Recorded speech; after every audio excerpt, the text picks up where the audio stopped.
جس سے ثابت ہوا کہ طالبان صوفیاء اکرام کی تعلیمات سے متفق نہیں ہیں۔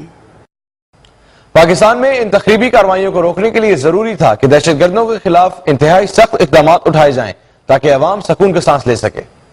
پاکستان کے بگڑتے ہوئے حالات پوری دنیا میں تشویش کا باعث تھے۔ ایسے میں کچھ امن پسند ملاؤں سے بات کی گئی اور کوشش کی گئی کہ کسی طرح دہشت گردوں سے بات چیت کر کے امن قائم کیا جا سکے۔ اس ضمن میں ایک امن معاہدہ کیا گیا جس پر سب متفق تھے، مگر ان ظالموں نے معاہدے کی پاسداری نہیں کی اور اپنی روش پر قائم رہے۔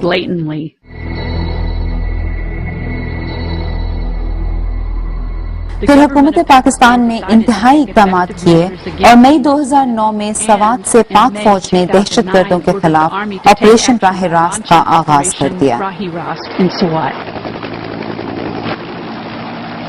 یہ ایک بہت ہی مشکل آپریشن تھا کیونکہ اس میں بہت سی انسانی جانوں کو خطرہ تھا۔ وہاں ہزاروں افراد کو دہشت گردوں نے یرغمال بنایا ہوا تھا۔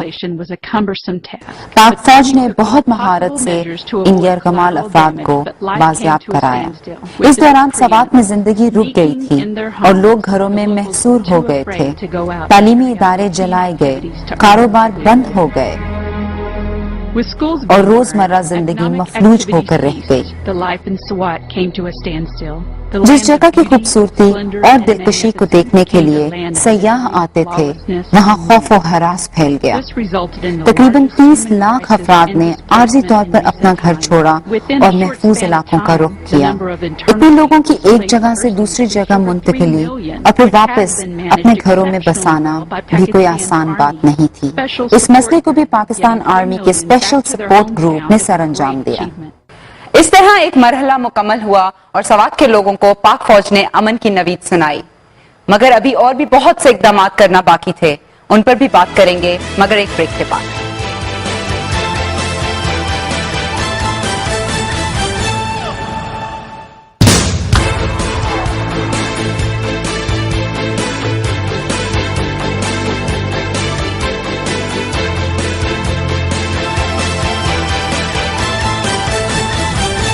Welcome back.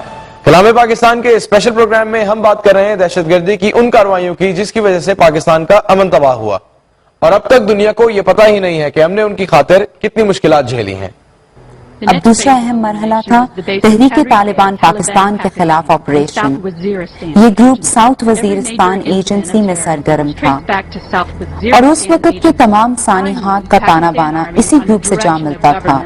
17 اکتوبر 2009 کو حکومت پاکستان کی سربراہی میں پاک فوج نے آپریشن راہ نجات کا آغاز کیا جس میں دہشت گردوں کے اہم لیڈر مارے گئے یا پکڑ لیے گئے۔ کہنے کو تو یہ ہمارے اپنے لوگ تھے، مگر یاد رہے کہ دہشت گرد کا نہ کوئی ملک ہوتا ہے اور نہ ہی مذہب۔ ان درندہ صفت لوگوں کا پاکستانی قوم سے کوئی تعلق ہو ہی نہیں سکتا۔ اس آپریشن سے یہ بات سامنے آ گئی کہ ان کی پشت پناہی ہمارے دیرینہ دشمن کر رہے تھے۔ دہشت گردوں سے برآمد ہونے والا اسلحہ اور کچھ ایسی چیزیں ظاہر کرتی ہیں کہ ان کو بیرونی ہاتھ سے مدد حاصل تھی۔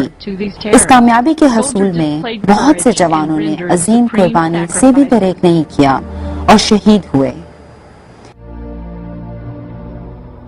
دہشت گردوں نے اپنی بزدلانہ کارروائیاں تیز کر دیں اور مظلوم شہریوں کو نشانہ بنانے لگے، پھر بھی پوری پاکستانی قوم نے ہمت اور حوصلے سے فوج کا ساتھ دیا اور ان کو یقین تھا کہ امن قائم ہوگا اور دہشت گردوں سے نجات ملے گی۔ یہاں یہ بات سمجھ نہیں آتی کہ پاکستان میں دہشت گردی ہو رہی ہے، پاکستانی عوام دنیا کے امن کو برقرار رکھنے کے لیے قربانیاں دے رہی ہے، پھر بھی ہم پر الزامات لگائے جاتے ہیں جبکہ پاکستان ہی مظلوم ہے۔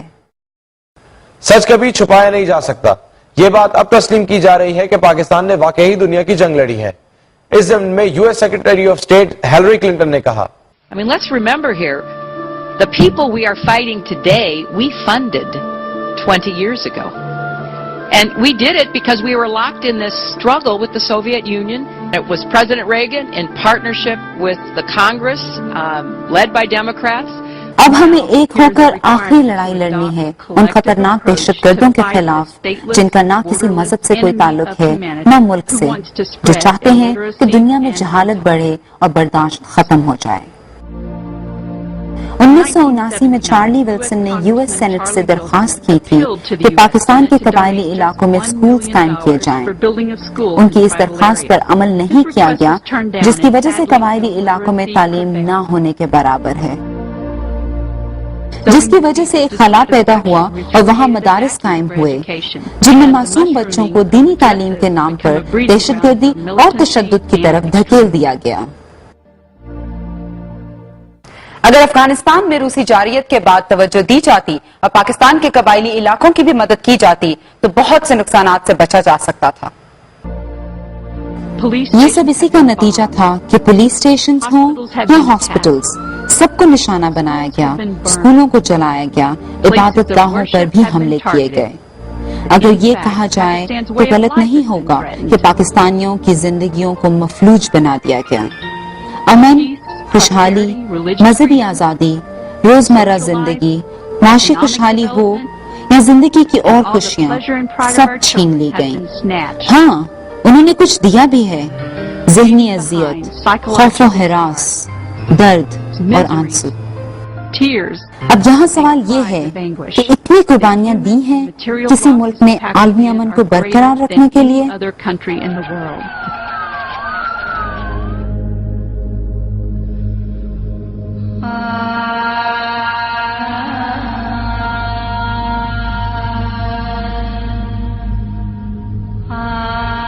My books have been burnt. My pen has been broken.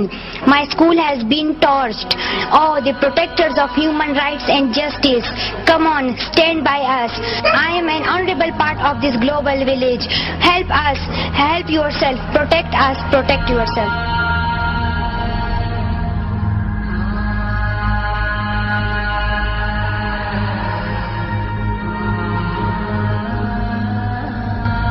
That is the price of peace. یہ سب ماضی کی باتیں تھیں. اب ہم ایک نئے دور میں داخل ہو رہے ہیں اور امید کرتے ہیں کہ نیا سال ہماری زندگی میں امن اور خوشحالی لائے گا. اس پروگرام کا مقصد یہ پیغام دینا تھا کہ یہ دہشت گرد ہم میں سے نہیں.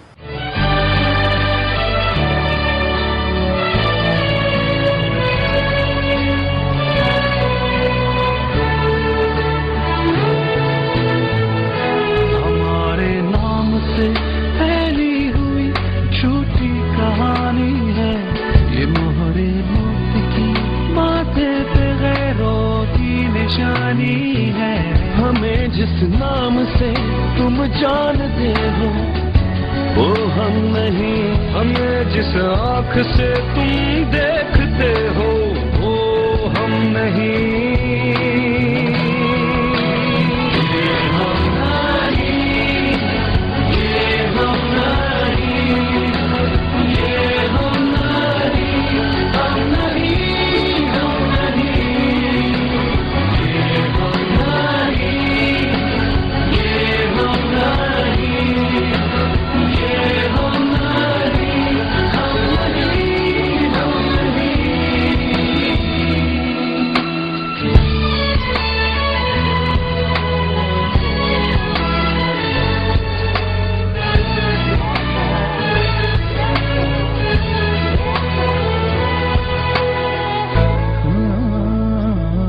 جیسے شام آتے کوئی رستہ ہم بنا بیٹھے، اندھیروں سے ڈرے اتنا کہ ہم گھر ہی جلا بیٹھے. یہ کیا چاروں طرف اڑتی ہوئی رائگانی ہے، ہمارے نام سے پھیلی ہوئی جھوٹی کہانی ہے.